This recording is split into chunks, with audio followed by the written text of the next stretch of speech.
Hello and welcome. On this platform, today I am discussing about heart attack. Heart attack can also be defined as acute myocardial infarction. First, let's know what is a heart attack. Heart attack is a serious medical emergency in which the blood supply to the heart muscle is severely decreased or stopped due to blockage of coronary artery or its branches. For knowing this, we must have some knowledge about the anatomy relating to coronary blood circulation which supply the heart. Heart is supplied mainly by the branches of two coronary arteries, the left coronary artery and the right coronary artery. The left coronary artery arises at the root of aorta from the left posterior aortic sinus. The right coronary artery arises at the root of aorta from the anterior aortic sinus. No branches arise from the right posterior aortic sinus. Other structures worth mentioning at this level are the left coronary cusp, right coronary cusp, and non-coronary cusp of the aortic wall, annulus, coronary ostium, commissures, left bundle branch from atrioventricular node, and central fibrous body. Blood flows into the right atrium of the heart from superior and inferior vena cava, then to right ventricle, then blood is pumped into pulmonary trunk, then to pulmonary artery.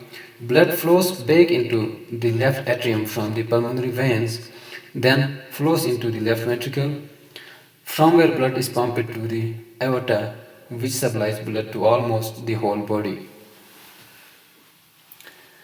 The left coronary artery feeds blood to the left side of the heart. It gives two branches. The left circumflex artery, which supplies the left atrium, side and back of left ventricle, and the left anterior descending artery or interventricular artery, which supply front and bottom of left ventricle and the front of interventricular septum. Left marginal artery is a branch of left circumflex artery.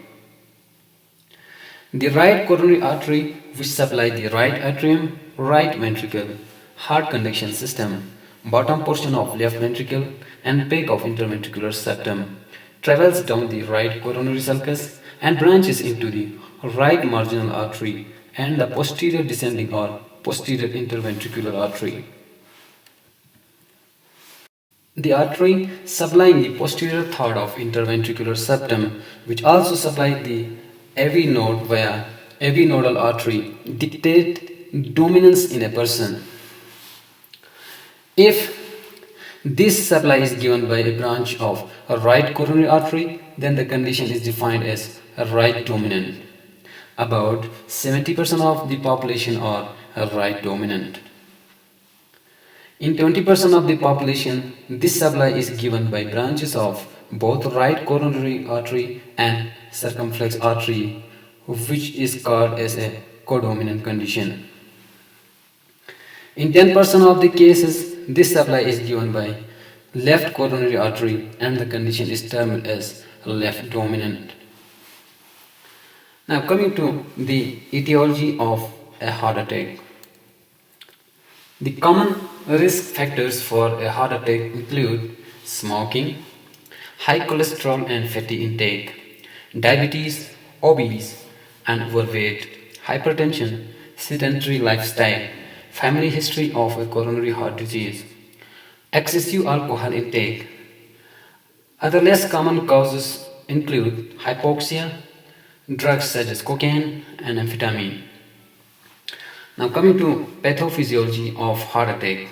Most commonly, heart attack occurs when an atherosclerotic plaque in the coronary artery or its branches get ruptured. A ruptured atherosclerotic plaque activates blood clot formation. An atherosclerotic plaque or atheroma is built up of a fatty substances within the wall of the coronary artery. Less common causes of heart attack include coronary artery spasm and coronary artery dissection. In coronary artery spasm, there occurs temporary or sudden tightening of coronary artery caused by triggers such as drugs, smoking, cold weather, and emotional stress. In dissection of coronary artery, the inside of the wall of the coronary artery separate, which can block the blood flow in the coronary artery. Now, the symptoms of a heart attack include chest pain, chest discomfort, breathing difficulty, anxiety, nausea, a cold sweat, feeling faint, feeling tight, weakness or lightheadedness, and there may be atypical symptoms. The investigation conducted in a person having a heart attack include some routine investigation, electrocardiography, chest X-ray, cardiac markers, echocardiogram, and coronary angiography. In routine investigations, the tests done are complete blood count to see HB, TLC, DLC, platelet count, serum electrolyte to see the serum sodium and potassium level, kidney function test to see the serum urea and creatinine level, the liver function test to see the serum bilirubin, SGOT, SGPT, serum alkaline phosphatase, serum albumin and total protein level. Blood sugar test may be done to see random blood sugar, fasting blood sugar or postprandial blood sugar. Urine routine examination may be done to see the color, cause, crystal mucus, bacteria, albumin, sugar and ketone in urine. Lipid profile test may be done to see the status of total cholesterol, LDL cholesterol, HDL cholesterol and triglycerides. Depending on the ST segment of electrocardiography, three types of acute coronary syndrome are seen, such as ST segment elevation myocardial infarction, non-ST segment elevation myocardial infarction, and unstable angina. In ST segment elevation myocardial infarction, this is the most serious type, which occurs due to long interruption of blood supply, and it causes extensive damage to the heart due to total blockage of the coronary artery or its branches.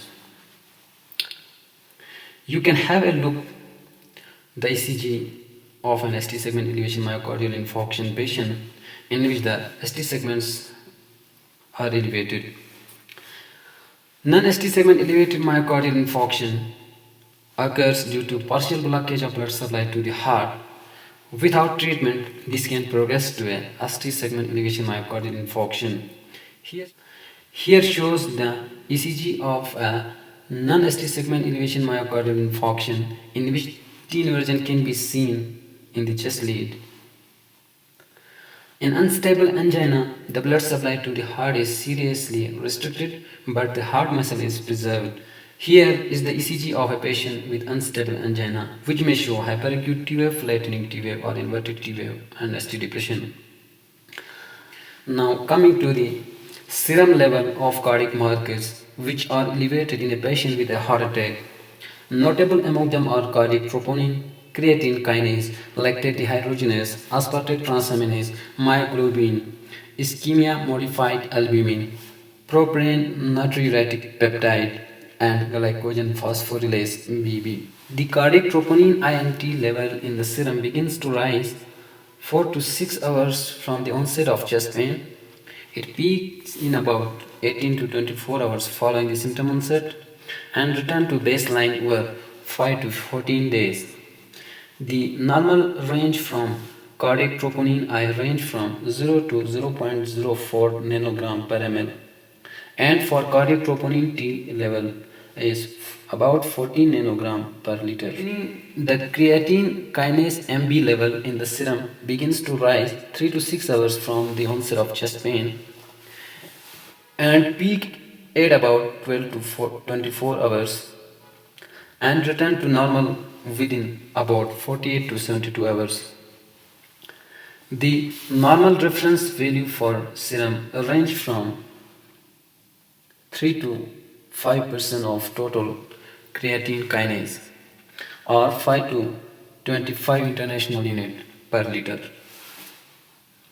The lactate dehydrogenase in the serum increased 24 to 72 hours following myocardial infarction or injury.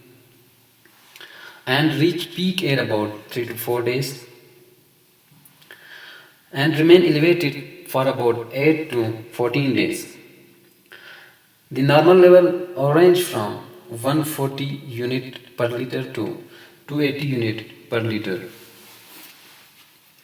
The aspartate transaminase level in the serum increased in 6 to 10 hours following tissue damage and reach peak concentration in 24 to 36 hours and return to normal in 3 to 7 days. In chronic cellular injury, the level will remain elevated. Normal levels range from 8 to 33 unit per liter. The myoglobin level in the serum increases in 2 to 4 hours after chest pain onset. Peak levels in serum reach in about 6 to 12 hours and return to normal in 24 to 36 hours. The normal range is 25 to 72 nanogram per ml. The ischemia modified albumin release in 6 to 10 minutes after ischemia in the blood and reach peak in 2 to 6 hours after the onset of chest pain and return to normal in 12 to 24 hours.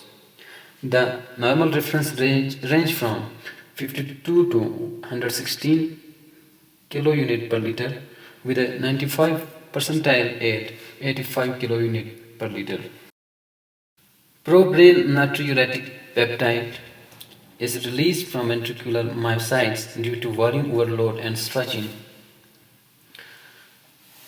It is a quantitative biochemical marker related to the extent of infarction and left ventricular systolic dysfunction. The reference range is less than 125 picogram per ml in 0 to 74 years and less than 450 picogram per ml in 75 to 99 years old.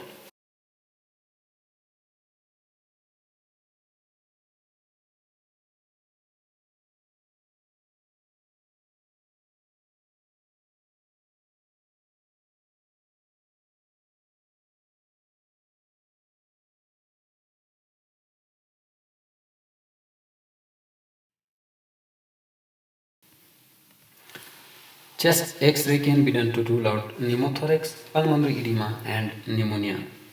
Echocardiography uses sound waves to build up a picture of inside of the heart and identify the damaged part of the heart and heart function. Coronary angiography can locate the exact position of narrowing and blockage. In this, a catheter is inserted into one of the blood vessels in the ground or arm, then guided into the coronary artery using X-ray. Contrast agent is then pumped through the catheter. Coming to treatment of heart attack or acute myocardial infarction, in treatment, the general supportive treatment include rest, supplemental oxygen, tablet aspirin, sublingual nitroglycerin, opioids, morphine sulfate or meperidine. In specific pharmacotherapy, the drugs used are antiplatelet, anticoagulant, nitroglycerin, beta blockers, calcium channel blockers, statins, ACE inhibitors, angiotensin receptor blockers, and aldosterone antagonist. The reperfusion therapy can be done by fibrinolysis or thrombolysis, primary percutaneous coronary intervention, stenting, coronary angioplasty, coronary artery bypass grafting. The complication after a heart attack or acute myocardial infarction can be a heart failure in the form of acute left ventricular failure, hypotension, and shock. There can be arrhythmias in the form of sinus bradycardia, supraventricular tachyarrhythmia, ventricular arrhythmias, conduction disturbances. Other complications can be post-infarction ischemia, cardiogenic shock, cardiac arrest, or right ventricular infarction, mechanical defects due to rupture of a papillary muscle or the interventricular septum, myocardial rupture, left ventricular aneurysm, pericarditis, and cardiac arrest. Coming to the after attack care of heart attack patient, the patient should gradually increase physical activity over several weeks. Aerobic exercises such as swimming, jogging on a treadmill are beneficial. 2 weeks time is optimum to resume light office work. 4 to 6 weeks after a heart attack may be required to having sex again. Reducing risk of having another attack can be done via long-term medication and healthy lifestyle changes. Consult a cardiologist or a registered medical practitioner for any other query or new symptoms. Now, I have discussed here briefly about heart attack. For more greater detail about heart attack or myocardial infarction, you can go to the link in the description box and find a link to the more videos about heart attack. Thanks for watching, and to stay updated, don't forget to subscribe the Erasmo Healthcare channel. Thank you.